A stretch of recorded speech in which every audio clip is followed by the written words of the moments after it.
Bali mga me, yung tanim ng kapatid ko ngayon is alternate. Ito, yung area na to is ampalaya, then sili, then ampalaya ulit, then sili. Ganon hanggang dulo yung setup nito. So dati kasi halos lahat to ampalaya. Then sa bandang doon, may mga tanim siya na iba't ibang klase ng gulay. So ito po, uunahin natin yung kanyang sili. Ayan, kung makikita nyo po, ang daming bunga ng sili niya. Ayan, hanggang dulo yan. Ang haba niyan. O, di ba? Grabe. Ayan. Nakikita nyo yan. Ang daming bunga. O, ang daming ibon. So, napakaganda dito, me. Yan, bundok na yan. Bali, yung bundok na to, me, is parang end na siya ng mga bundok.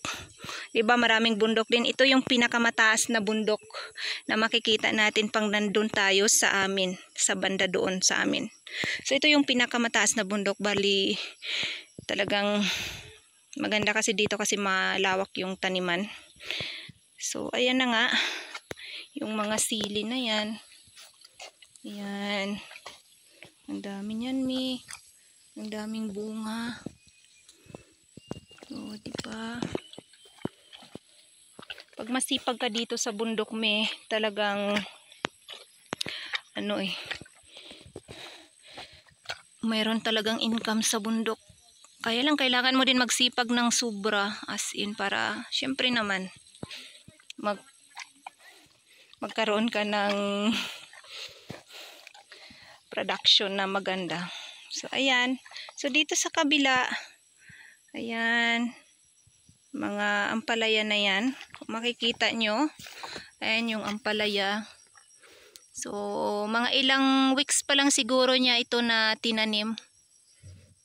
Ayan. So, yung kapatid ko ngayon mag-spray siya.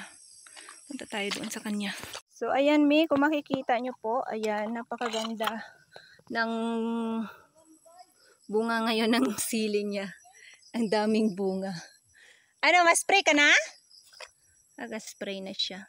So, pag natamaan sang ulan haw, gakubol? So, parehas ni guys, ang daming bunga ng sili niya ngayon. So, makaka-harvest tayo.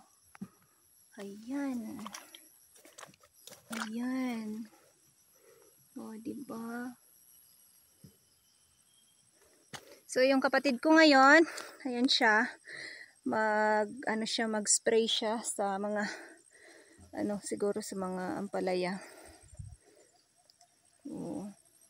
Hanggang doon yan, ni.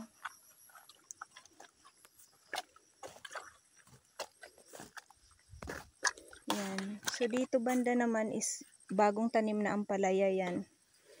And doon sa kabila banda, talong. Yung mga talong. May tubi lang to? Huwag na di gahubas ang tubi. So, punta muna tayo doon, guys. Paano ako dito? Balik na tayo doon. Ayan. Ilang weeks pa lang to yung, ang mo to? Ang palaya mo to? 20 days. Aray, kamatis. Ay!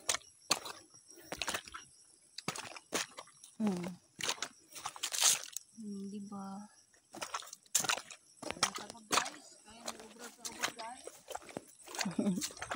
Ayan mga mi. So yung iba mga mi, maganda yung tubo niya. Pero yung iba naman, katulad niyan, kasi hindi niya napuntahan ng ilang days dahil nga may project siya sa ubos at may